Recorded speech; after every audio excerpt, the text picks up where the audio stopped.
At one point in time, Eddie Murphy had the entire comedy world eating out of the palm of his hand. As a comedian, Eddie Murphy holds a coveted record for the highest grossing comedy special of all time, and the gap between the first and second position is astounding at over $12 million. The special is titled Raw, and it was filmed in 1987 at Madison Square Garden, just 4 years after Eddie's first feature-length comedy special titled Delirious. It's been nearly 40 years, and no comedian has even come close to breaking this record Eddie set. So it's needless to say that Eddie Murphy was one of the biggest comedic stars on the planet, and that everybody loved and wanted more from him. Which begs the question, why did Eddie Murphy walk away from stand-up comedy? Why did he leave behind a golden ticket? He's held in very high regard by his peers and considered to be one of the greatest comedians of all time. Some even call him the greatest of all time. But what is it that keeps him from performing again? To begin with, as mentioned previously, Eddie Murphy has the highest grossing comedy special at nearly $51 million, which is otherworldly. The record was previously held by Richard Pryor's Live at the Sunset Strip special, and that one had accumulated around $36 million. So for Eddie to break a record from one of the undisputed legends of the craft with such ease was nothing short of incredible. However, this level of fame and notoriety made it incredibly difficult for Eddie to want to go out to comedy clubs and work on newer material. He talks about this on Comedians in Cars Getting Coffee with Jerry Seinfeld, and we really got to understand a little more about what fears and worries kept Eddie from ever returning. That's my biggest regret is stopping. Like I used to just go and do it. Right.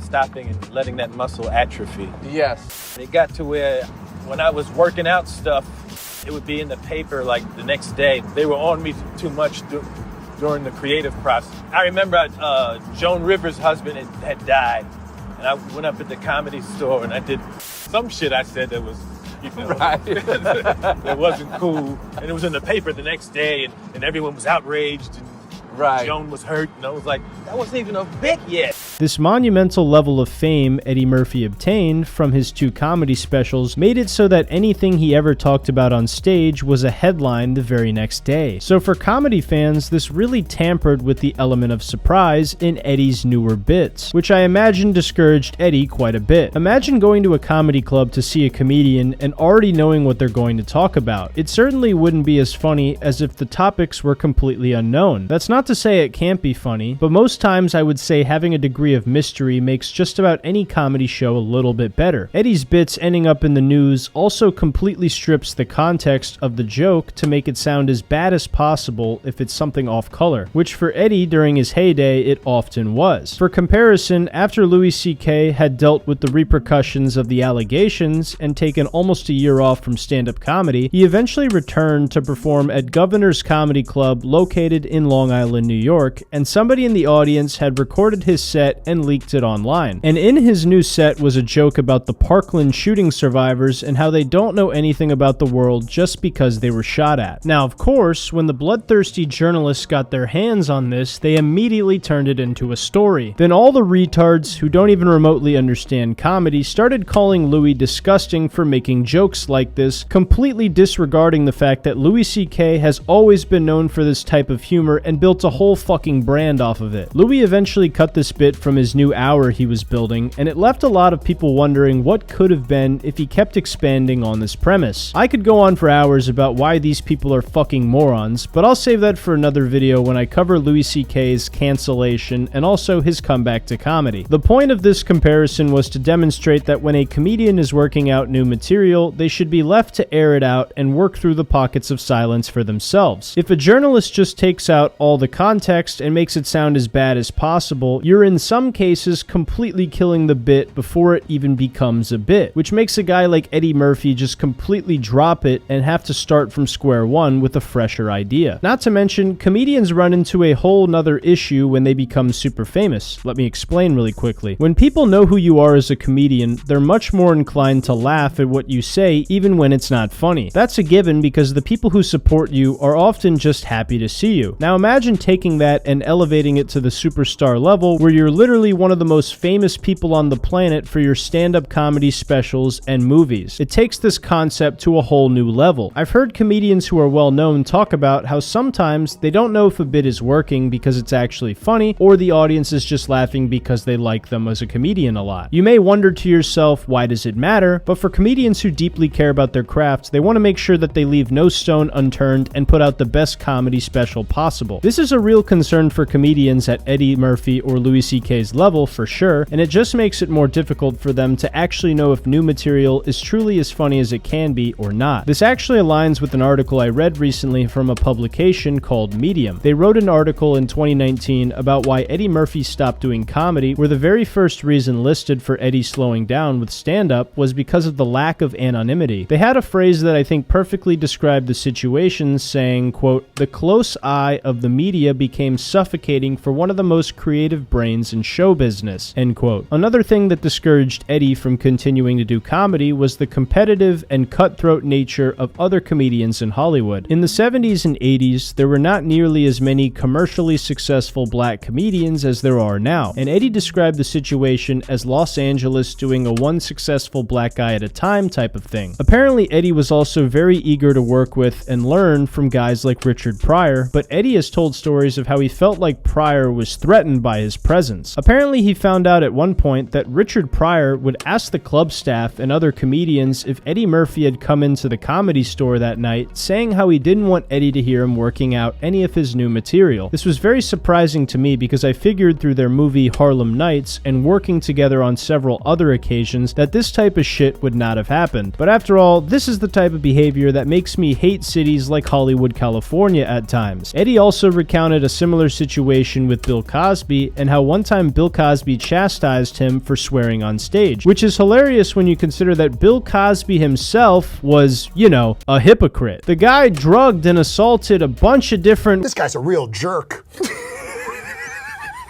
Anyway, while this wasn't the biggest deal to Eddie given his success in other realms as well, it is noteworthy that the comedy environment was a bit of a knife fight and did personally upset him. Another aspect that I believe kept Eddie from returning to stand-up comedy was the massive success he also saw in the realm of cinema. I find this reason to be the most compelling. When Eddie started producing his own films and acting in other movies, it pretty much proved beyond a shadow of a doubt that Eddie's talent expands way further than just stand-up comedy. As elitist as it might sound, when you're this successful, you really don't need to do comedy anymore. He released huge movies like Dr. Dolittle, The Nutty Professor, and the Beverly Hills Cop movies. He also voice acted in all the Shrek movies, and I imagine those checks were fatter than Chris Farley after a couple Wendy's Baconators. It's a huge commitment to do stand-up comedy and tour on the road, and it's hard to pick that over making millions and millions of dollars for just being funny in a movie. Not to mention a touring schedule when you have a full family is incredibly difficult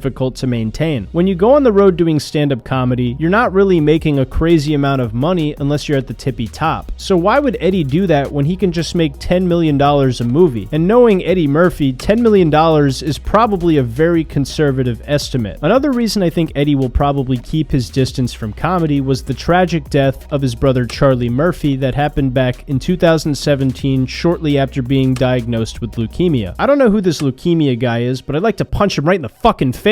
But seriously, if Eddie didn't have enough of a reason with everything else I listed already, this would certainly be the icing on the cake. Charlie Murphy himself was also a hilarious stand-up comedian who had very notable appearances in the sketch show Chappelle's Show, and he also did voice acting as Ed in the American sitcom The Boondocks. He also got to share the screen with his brother Eddie in the movie Harlem Nights and Norbit. Now, I know you may wonder to yourself why Charlie's death would make it harder for him to do stand-up if he ever did want to return, and to that, I'd say that it probably left a gaping hole in his heart. Charlie always supported Eddie, and I'm sure when Eddie thinks about comedy, the first person that comes to his mind is his brother and how much he misses him. Eddie also loves being a dad and taking good care of his kids, and I'm sure after Charlie's death, he became even more paternal than he was beforehand. Additionally, on top of that, several comedians have discussed why they personally think Eddie Murphy has not returned yet, and several of them have a really good reason for why they feel the way that they do. Kevin Hart discussed this with Stern on the Howard Stern Show, and I think his answer is definitely one of the more interesting ones. If you sit in a room with Eddie, you will laugh from the beginning of the day to the end. He loves to be funny. He loves to joke. He loves to laugh. He loves to tell stories. He loves it. He still has a passion for it. There is just no want or reason to step back into that place until he feels like he absolutely positively is ready for that moment. He's reached a level of security and happiness and greatness in his career. Why jeopardize any of that? What Kevin says sounds spot on. I mentioned earlier that Eddie at this point makes millions of dollars every movie he's in, and how he's built an insane resume and legacy over his long and historic career. He's done so much and made so much money for himself that he probably doesn't feel the hunger to get up on stage and flesh out new material like he did in his early 20s. In fact, if he goes up and messes something up, in his eyes, he might even feel like he could potentially hurt a part of his legacy at this point. So why start doing jokes again if a bunch of degenerates might just run their mouths about, "Oh, Eddie Murphy fell off, bro. You fell off," when he doesn't have to? I think Eddie would actually do very well if he returned to stand-up, and I'll talk more about that later, but for now, he probably sees it as him having virtually nothing to gain and potentially his entire legacy to lose. Andrew Schultz also said something similar, where Eddie probably feels it's risky for him to come back when he's already held at such a high regard. Why do you think Eddie Murphy won't comfortably return to stand-up, or he's kind of said that? Or there's no money in it. You know, this man makes $20 million a film. You're gonna really get on the road and perform in fucking Tuscaloosa for $500,000 when you make $20 million, you know, doing a voice for a donkey? It's not even a question, you know, like, I think it's just money. It's like he likes a nice, comfortable lifestyle, and he's already established. He can only go down. Right? So it's a lot of, it's like, yeah, he's on Mount Rushmore, right? So if you come back, the only thing you can do is stay on Mount Rushmore or remove your face from Mount Rushmore. Andrew has a similar angle that Kevin mentioned of how there's really no reason for Eddie to return unless he feels he absolutely needs to. Dave Chappelle also talked about Eddie Murphy on episode 1647 of the Joe Rogan Experience. He also says that despite not doing comedy in years, Eddie is still just as funny as he's always been. Eddie got the heat. He's funny as bro. Can talk like anybody. Says wildly imaginative things. Why do you think he doesn't do stand-up? I don't know what it means to him, having been this person with this. Right. This shit ain't no bicycle, man. You know what I mean? He's an anomaly in the sense that I'm sure it would come right back to him. Like when he cuts up in the house, it should be real funny. But I don't know. So according to Chappelle, one of the greatest comedians to ever live, Eddie Murphy is still sharp as a tack comedically. We know this to be true as well because in 2019, Eddie Murphy hosted Saturday Night Live for the first time in 35 years since the last time he hosted back in 1984. Now, he only had a few jokes in this before Tracy Morgan, Chappelle, and Chris Rock came out, but even after not performing for years, he still has the same aura and charm he had back when he shot Raw in 1987. Chris Rock actually went on the Howard Stern show and talked about how some of the venues that he was going to book were actually already booked up by Eddie Murphy. This was back in 2020 before the Big Sick, so take this with a grain of salt. I was supposed to be on tour right now, and when I was trying to lock up buildings, Eddie already had some of those buildings locked up. So it was like, I don't want to take the Garden 20 days after Eddie Murphy. You know what I mean? Like, yeah, I don't want it. I don't want, you know, if we were boxers, I don't want any parts of that fight.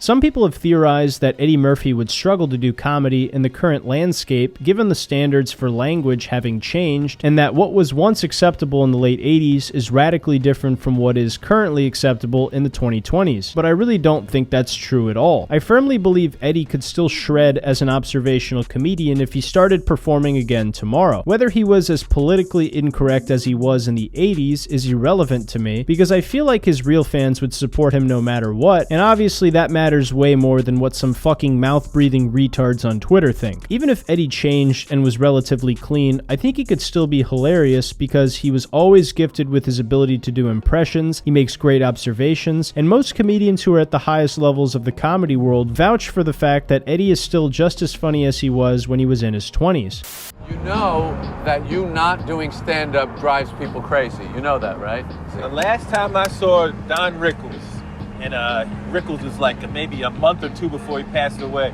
Like, Really? Like, you have to do stand-up again. You have to. Just went on and on about it. It's like, wow. I'm gonna do it again. It was Really? Just, yeah, I just had to, everything has to be right.